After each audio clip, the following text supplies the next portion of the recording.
하나님은 위로의 하나님이다. 지난주 말씀을 드렸습니다. 그 위로의 하나님께서 이사야 40장 1절에 보면요, 하나님의 마음을 또 더 잘 밝혀주는데 우리 같이 한번 읽어보도록 하겠습니다. 시작.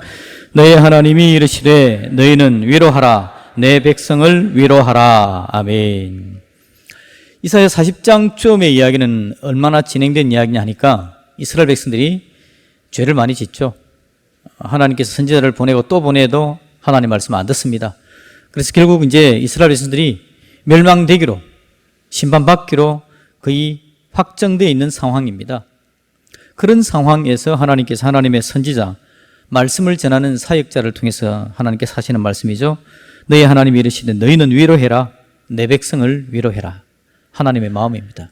하나님은 이스라엘 백성들이 죄지어서 멸망의 지경에 도달한 그 상황에 있음에도 불구하고 하나님은 하나님의 선지자들을 통해서 내 백성을 위로해라 라고 말씀하시는 하나님이시다라는 거죠. 저와 여러분들 인생살이 가운데 무슨 일을 하고 왔는지 모릅니다. 그러나 하나님은 저와 여러분들을 위로하시는 하나님이신 줄로 믿습니다. 그 하나님의 위로를 마음껏 경험하시기를 주님의 이름으로 축복드립니다.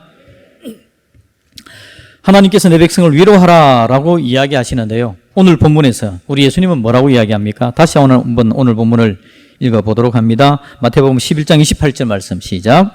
수고하고 무거운 짐진 자들아 다 내게로 오라, 내가 너희를 쉬게 하리라. 아멘. 우리 예수님 버전은 바로 이겁니다. 수고하고 무거운 짐진 자들아 다 내게로 오라, 내가 너희를 쉬게 하리라. 지난주에 우리 예수님께서 우리의 수고를 다 보고 계신다. 지난주 우리가 똑같은 말씀을 읽었습니다. 수고를 다 알고 계시는 예수님, 그 예수님께서 우리에게 뭘 주기를 원하신다고요? 쉼을 주기를 원합니다. 쉬게 하리라. 쉼을 주기를 원하시는 것이 주님의 마음입니다. 우리 예수님께서 이 땅에 오신 목적, 우리에게 안식을 주시려고, 우리를 쉬게 하시려고, 우리로 하여금 하나님의 은혜와 능력 가운데 쉼을 마음껏 경험하게 하시려고 우리 예수님께서 이 땅에 오신 줄로 믿습니다. 그러기에 우리는 주님께로 나아가면 쉼을 누리게 되어진다라는 거죠. 그런데 우리 예수님께서 쉬게 한다 라고 하시면서 우리에게 뭔가를 조금 요청합니다. 쉬게 하시는 예수님의 방법, 그게 뭡니까? 다 내게로 오라. 이런 성경 구절은 뒤에 나가도 좋습니다. 자막으로 다 내게로 오라. 그렇게 우리 예수님께서 지금 말씀해 주고 계신 거죠. 주님은 다 내게로 오라 그렇게 이야기를 합니다. 내가 너희를 쉬게 하리라. 그런데 여러분, 오라라는 말을 들으면 여러분은 어떤 마음이 듭니까? 오라. 초등학교 다닐 때에 교무실에 많이 끌려다닌 분들 혹시 계십니까? 선생님이 교무실로 와 라는 이야기 들었을 때 교무실을 갈 때 그 조마조마한 마음, 하나님께서 다 내게로 오라, 예수님께서 다 내게로 오라 라고 이야기할 때 여러분의 마음의 감정은 어떠합니까? 주님께서 오라고 이야기하는 게 조금 피곤하지 않을까요? 사람들의 생각에 주님께서 오라고 하는 이야기에 기쁨으로 처음에는 참여하다가 시간이 지나면 사람들이 피곤함을 느낍니다. 주님은 오라고 이야기하실 때 주님 만나주시는데 주님은 피곤하심에도 불구하고 우리를 부르시거든요. 그런데 우리가 가진 생각은 주님께서는 그냥 우리가 피곤한데 피로회복제 하나 사주시면 되는데 뭐라고 부르시지? 우리의 피곤한 문제 하나 찾아서 그냥 해결해 주시면 되지 왜 부르실까? 우리가 피곤한데 그 피곤한 문제 하나 딱 잡아서 끄집어내 주시고 그냥 잘 살아라고 이야기하면 우리가 좀 편할 것 같은데 주님은 왜 부르시는 걸까? 우리 그냥 쉽게 이야기하면 통장에 입금해 주시면 되는데, 통장에 입금하시면서 잘 살아라고 말씀하시면 좋겠는데 왜 주님은 다 내게로 오라라는 부담을 주시는 걸까? 주님을 대면하기가 좀 불편하고 우리가 주님의 은혜를 누리고 살아가긴 하지만 부르실 때마다 조금씩 불편함을 느끼는 저와 여러분들 그러지 않나요? 주님께서 부르실 때 마음껏 기쁨으로 다가갑니까? 아니면 조금의 불편함을 가지고 있습니까? 그럼에도 불구하고 주님은 포기하지 않습니다. 다 내게로 오라. 주님은 결정적으로 이야기합니다. 포기하지 않고 다 내게로 오라고 말합니다. 왜냐니까 주님의 목표가 뚜렷하기 때문에 그렇습니다. 주님의 그 뚜렷한 목표, 그게 뭘까요? 오늘 이사야 40장 1절에서 주님께서 하나님이 이르시되 너희는 위로하라, 내 백성을 위로하라고 주님께서 그렇게 말씀하셨는데 이제 이사야 40장 30절, 31절 말씀을 한번 볼까요? 주님의 뚜렷한 목표, 목적이 뭘까요? 30절, 31절 같이 읽습니다. 시작. 소년이라도 피곤하며 곤비하며 장정이라도 넘어지며 쓰러지되 오직 여호와를 앙망하는 자는 새 힘을 얻으리니 독수리가 날개치며 올라감 같을 것이요 다른 박질하여도 곤비치 아니하겠고 걸어가도 피곤하지 아니하리로다. 아멘.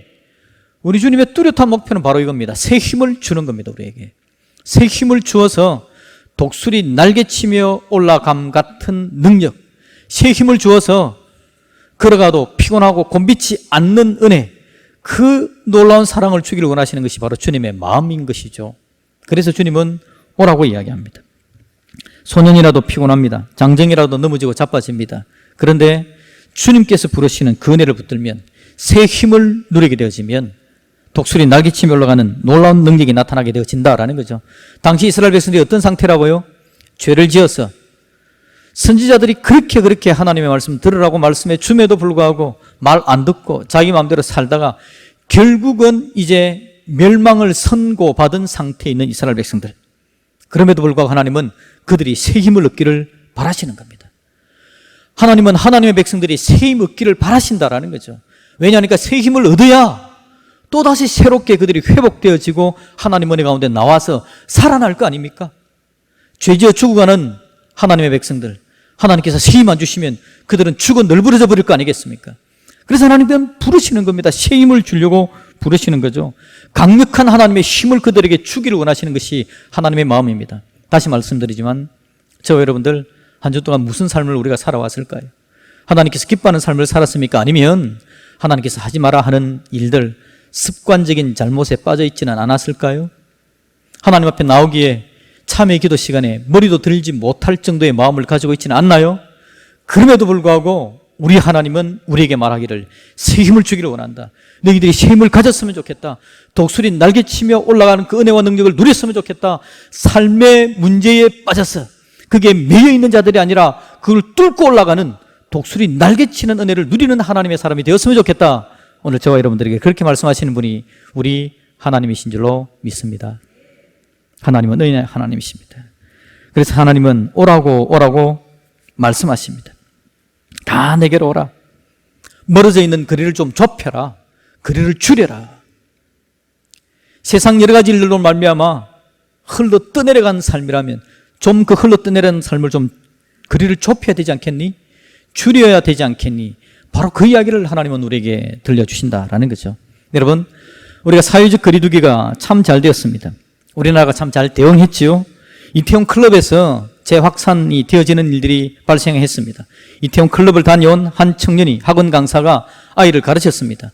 그 아이가 전염이 되어버렸죠. 근데 그 아이가 교회 다니는 아이였습니다. 교회를 나가게 된 거죠. 확실히 드러나기 전에. 그래서 이제 교회가 큰 어려움이 빠진 겁니다. 몇 개 교회들이 수백 명씩 모이는 교회인데 또 저 교회에서 확진자가 나오면 어떻게 하지? 모든 기독교인들이 관심을 가지고 봤습니다. 제가 얼마나 마음이 노심초사한지, 와, 이제 어떻게 될까 또 걱정을 했습니다. 교회 나오지 않는 분들도 아마 매 눈으로 또 볼 겁니다. 또 예수쟁이들이 하는 마음으로 봤겠죠. 다행스럽게 하나님 은혜로 확진자가 발생되지 않은 게 얼마나 감사한지 모릅니다. 교회들이 대처를 잘 했습니다. 마스크 쓰게 하고 거리두기 하고 방역을 철저히 했습니다. 그래서 그 아이가 전염이 되어 교회에 왔지만 문제가 발생되지 않게 얼마나 감사한지 모르겠습니다. 여러분, 더러운 바이러스는요, 거리두기가 필요합니다. 죄악은 거리두기가 필요합니다. 우리 인생 가운데 문제점, 우리 인생을 더럽히는 거, 하나님 사랑 가운데 서지 못하게 만드는 거 거리두기 해야 됩니다. 그것과 밀접하면 큰일 나는 거죠. 거리두기 앞으로도 우리 여러분 잘 해야 됩니다. 사회적 거리두기, 영적 거리두기, 이 거리두기가 우리의 삶 가운데 계속해서 있어야 합니다. 그런데 여러분, 거리만 두고 있어서는 또 안 되죠. 거리를 좁혀야 될 건 거리를 좁혀야 합니다. 5월달은 가정의 달입니다. 얼마나 감사한지 모릅니다. 제가 부모로서 살아가는 삶을 사는데 좀 놓치고 살아갔던 걸 가정의 달이 되어지면 정신이 바짝 차리게 되어지죠. 그래서 아빠로서 내 삶을 한번 돌아보게 됩니다. 내가 아들로서 인생을 살아가야 되는데 그냥 바쁘게 살아가다 보니까 좀 잘 못 챙긴 부분이 있습니다. 가정의 달 다시 한 번 더 돌아보면서 부모에게 어떻게 해야 될지 한번 또 거리를 좁혀보는 겁니다. 마음의 거리가 멀어졌던 것, 가정의 달을 기점으로 해서 그 거리를 좀 좁혀보는 시간이 우리 가운데 있는 게 얼마나 감사한지 모르겠습니다. 여러분, 사회적 거리두기가 효과가 있습니다. 그런데 마음의 거리를 좁혀가는 것, 가정의 달이 있어서 마음의 거리를 좀 좁힌 것, 사랑이 다시 한 번 더 회복되어지는 귀한 순간이었습니다. 여러분, 그리 두기 할 것, 바이러스, 죄악들은 그리를 둬야 합니다. 그런데 하나님 은혜가 있는 것, 우리 가운데 사랑이 넘쳐야 될 것, 그건 그리를 좁혀가야 되는 부분인 거죠. 그래서 우리 주님께서 오늘 우리에게 말씀합니다. 다 내게로 오라. 주님께서 주님의 참된 쉼을 우리에게 주시려고 다 내게로 오라. 주님께서 그렇게 말씀해 주고 계신다라는 거죠. 저와 여러분들 주님이 하시는 말씀을 가슴에 새기고 영적인 그리 잡기, 은혜의 그리 잡기 제대로 해낼 수 있기를 다시 한번 주님의 이름으로 축복드립니다. 주님께서 굳이 계속해서 내게로 오라, 내게로 오라 그렇게 이야기를 한다 그랬습니다. 상생카드에 여러분 현금 그냥 탁 꽂아주니까 얼마나 좋습니까? 입금 딱 시켜주면 참 좋은데 주님은 내게로 오라라고 이야기합니다. 그 이유를 우리가 여러분 잘 알아야 되는데요. 오늘 본문의 말씀은 지난주 읽었던 마태복음 11장 28절이었습니다. 수고하고 무거운 짐진 자들아 다 내게로 오라 내가 너희를 쉬게 하리라. 그런데 우리가 함께 이사야 40장을 돌아보고 있습니다. 이사야 40장에서 1절에 하나님께서 내 자녀를 내 백성을 쉬게 해라 위로해라 라고 말씀하셨고 그 위로의 마지막에 하나님께서 말씀하시기를 새 힘을 주겠다, 독수리 날개치는 은혜를 주겠다라고 이야기를 하시면서 중간에 이런 이야기를 우리에게 들려주고 있습니다. 같이 한번 읽어볼까요? 이사야 40장 7절과 8절의 말씀을 같이 한번 읽어보겠습니다. 시작. 푸른 마르고 꽃이 시들면 여호와의 기운이 그 위에 불미라. 이 백성은 실로 풀이로다. 푸른 마르고 꽃은 시드나 우리 하나님의 말씀은 영원히 서리라 하라. 아멘. 인생 가운데 여러분 풀과 꽃이 있습니다. 풀과 꽃은 우리 인생을 잘 이야기하는 겁니다. 마르고 시든답니다. 변한다라는 거죠. 연약한 걸 이야기하는 겁니다. 더러운 걸 이야기하는 겁니다. 교만과 절망을 이야기하기도 하겠죠. 세상의 모든 것들이 사실은 풀이고 꽃입니다. 영원하지 않습니다. 변합니다. 마릅니다. 시듭니다. 그런데 이 풀이, 이 꽃이 사람들의 마음을, 사람들의 후각을, 사람들의 시각을, 사람들의 청각을, 오감을 다 붙잡는 거죠. 풀의 싱그러움, 꽃의 향기로움 얼마나 좋은지 모릅니다. 그런데 그 풀은 마르고 꽃은 시듭니다. 세상이 풀처럼 싱그럽습니다. 꽃처럼 향기롭습니다. 거기에 마음을 두고 있는데 그건 마르고 시들어버리는 것이다. 이걸 하나님은 오늘 우리에게 이야기를 하는 거죠. 여러분, 꽃이 시들고 풀이 말라버리는데 마르고 시드는 것에 마음을 두고 있으면 이 혼란스럽습니다. 늘 변하기 때문에 수고로움은 계속해서 쌓여져 가는 겁니다. 수고하고 무거운 짐진 자들아 주님께서 우리에게 그렇게 이야기하는데 우리의 수고는 어디서 나오느냐? 풀의 싱그러움, 꽃의 향기로움, 세상의 즐거움, 기쁨, 거기서 사실은 우리에게 수고로움이 오는 겁니다. 얼마나 많은 수고를 우리에게 갖다 주는지, 얼마나 많은 스트레스를 넘치게 하는지 그것들이 우리에게 넘쳐나지는 거죠. 여러분 혹시 배멀미 해보셨습니까? 배를 타면 배멀미를 합니다. 배멀미를 하면요 마음에 건강한 사람, 몸이 건강한 사람도 장정이라도 배멀미를 하면 배바닥에 누워있을 수밖에 없습니다. 다 토하고 머리가 빙빙 돌고 아무것도 못합니다. 낚시를 한번 하려고 갔다가 배멀미 때문에 꼼짝 못한 장로님 이야기를 들은 적이 있습니다. 다른 분들은 돈을 내고 한꺼번에 돈을 많이 내고 배를 띄웠기 때문에 배가 좀 오래 있으면서 낚시를 해야 되는데 이분이 배멀미가 온 겁니다. 정말 죽겠더라는 거죠. 제발 자기를 좀 육지로 데려다 달라고 이야기를 했다는 거죠.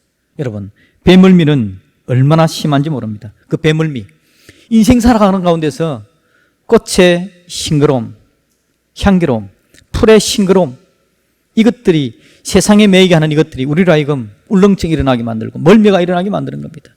자녀에게 매이죠. 돈에 매이죠. 살아가는 삶의 여러 가지 인생의 다양한 문제들에 매이는 겁니다.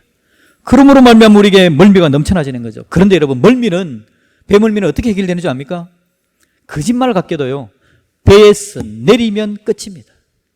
배에서 내리면 배멀미는 끝나버리는 거죠. 그게 여러분 배멀미입니다. 주님께서 우리들을 다 내게로 오라 수고하고 무거운 짐진 자들아 라고 이야기를 하는 겁니다. 오늘 본문에서요, 푸른 마르고 꽃은 시드나, 그 다음에 뭐라 그럽니까? 8절 말씀에 오직 우리 여호와의 말씀은, 하나님의 말씀은 영원히 서리라 라고 우리에게 이야기합니다. 풀, 꽃과 하나님의 말씀을 비교하고 대조하고 있습니다. 풀은 마릅니다. 꽃은 시듭니다. 하나님의 말씀은 영원합니다. 영원하다라는 것은 변하지 않는다는 뜻입니다. 변하지 않는 것은 바로 안정감을 누리게 만드는 거죠. 편안하게 만드는 걸 이야기하는 겁니다. 쉴 수 있음에 대해서 이야기합니다. 변해버리면 쉴 수가 없습니다. 남자 여자가 사랑을 하는 겁니다. 이 순간에 사랑을 하는데 여러분, 사랑이 변합니까? 변하지 않습니까? 그러니까 거기에서 쉼을 누리지를 못하게 되는 겁니다. 하나님의 사랑은 쉼을 누리게 하는데 영원합니다. 변하지 않습니다. 안정감이 있습니다. 그래서 쉬게 되어지는 거죠. 주님께서 이야기합니다. 수고하고 무거운 짐진 자들아, 다 내게로 오라. 내가 너희를 쉬게 하리라. 주님께서 보시기에 세상의 풀과 꽃에 취해 있으면 절대 쉼을 누리지를 못하는 겁니다. 배에서 내려야만 쉼을 누리는 것처럼 주님께로 나와야만 쉼을 누릴 수 있겠기에 주님께서 애절하게 간절하게 우리에게 말씀합니다. 수고하고 무거운 짐진 자들아, 다 내게로 나오라. 내가 너희를 쉬게 하리라. 이게 바로 오늘 주님의 말씀이다 라는 거죠. 여러분, 우리 주님만이 우리를 쉬게 하시는 분이십니다. 그러기에 오늘 주님께서 내게로 오라 라고 말하는데요, 마태복음 11장에서, 이사야 40장에서 하나님은 어떻게 표현하고 있습니까? 여러분, 31절 말씀 우리 다시 한번 읽어보도록 합시다. 이사야 40장 31절 말씀 시작. 오직 여호와를 앙망하는 자는 새 힘을 얻으리니 독수리가 날개치며 올라감 같을 것이요 다른 박질하여도 곤비하지 아니하겠고 걸어가도 피곤하지 아니하리로다. 아멘. 오직 여호와를 어떻게 하는 자? 앙망하는 자. 앙망한다는 말의 의미는 간절한 마음으로 우르르 본다라는 겁니다. 오늘 우리가 주를 앙모하는 자 올라가 찬양했죠. 옛날 버전으로는 앙모, 새로운 버전으로는 앙망. 간절한 마음으로 우르르 본다라는 뜻입니다. 간절한 마음으로 우르르 본다. 이게 바로 주님께서 이야기하는 것. 수고하고 무거운 짐진 자들아, 다 내게로 오라. 다 내게로 오라. 주님께로 앙망함으로 나아갈 수 있는 저와 여러분들이 되어지기를 주님의 이름으로 축복드립니다. 앙망은 바로 영적인 거리를 좁히는 겁니다. 영적인 거리를 잡아내는 겁니다. 주님을 바라보고 주께로 나아가는 겁니다. 주님께로 나아가는 거리 두기가 죄악된 걸로부터 우리를 지켜냈다면, 더러운 걸로부터 우리를 살려냈다면, 이제 주님과의 거리를 좁히고 앙망함으로 나아가는 것은 우리로 하여금 새 힘을 얻게 하고 이 세상에 살아가는 동안의 은혜와 능력으로 우리를 복되게 만드는 중요한 방법인 줄로 믿습니다. 우리 주님은 우리가 새 힘을 얻기를 바랍니다. 새 힘을 가지고 우리 가운데 온전히 세워져 가기를 바라시는 분이 바로 우리 주님이시죠. 그래서 이 은혜를, 능력을 주기를 원하시는데 초청해 주십니다. 다 내게로 오라, 앙망하라 라고 이야기를 하는데 앙망하지 못하는 이유가 뭐라고요? 꽃 때문에, 풀 때문에. 꽃과 풀이 방해하는 겁니다. 쉽게 그냥 주님께서 오시라는 말씀에 예하고 나갈 수 있을 것 같은데, 주를 앙망하는 자 새 힘을 준다, 주를 앙망할 수 있을 것 같은데 주님께로 나가는 자가 없습니다. 주를 앙망 제대로 해내는 자가 없습니다. 쉽지 않다는 이야기죠. 쉽지 않은 이유가 뭐라고요? 풀과 꽃이 내 삶의 현장이기 때문에, 내 삶의 현실이기 때문에 풀에 내 마음을 빼앗기고 꽃에 내 마음을 빼앗기는 겁니다. 그것이 마르고 시드는 줄도 모르고 그것이 영원한 줄 알고 그걸 붙들고 있는 겁니다. 그러다 보니 주님께서 주시려는 새 힘을 붙들고 나가야 되겠는데 그것이 방해가 되어지고 장애물이 되어져서 오라는 주님의 말씀에 예 알겠습니다, 대답을 못하는 겁니다. 주님, 오라고 하시는 것은 부담스럽습니다. 주님께서 내 문제를 해결해 주는 건 제가 찬성입니다. 제 통장에 입금해 주는 것은 제가 찬성합니다. 그런데 제발 오라고는 하지 마십시오. 그냥 여기에 있겠습니다 라고 우리는 말하기를 좋아합니다. 그런데 여기 있으면 뱀을 밉니다. 여기 있으면 문제 해결되지 못합니다. 여기 있으면 계속해서 수고로움이 넘쳐나집니다. 그래서 주님께서 우리에게 이야기합니다. 내게로 오라. 주님의 말씀 들을 수 있기를 주님의 이름으로 축복드립니다. 주의 말씀은 영원합니다. 주의 말씀은 변하지 않습니다. 그러나 풀은 마르고 꽃은 시듭니다. 꼭 기억하시고 우리 주님의 초청에 응하시고 예 주님 알겠습니다 고백하는 저와 여러분들이 되어줄 수 있기를 우리 주님의 이름으로 축복드립니다. 아멘. 우리 같이 찬양.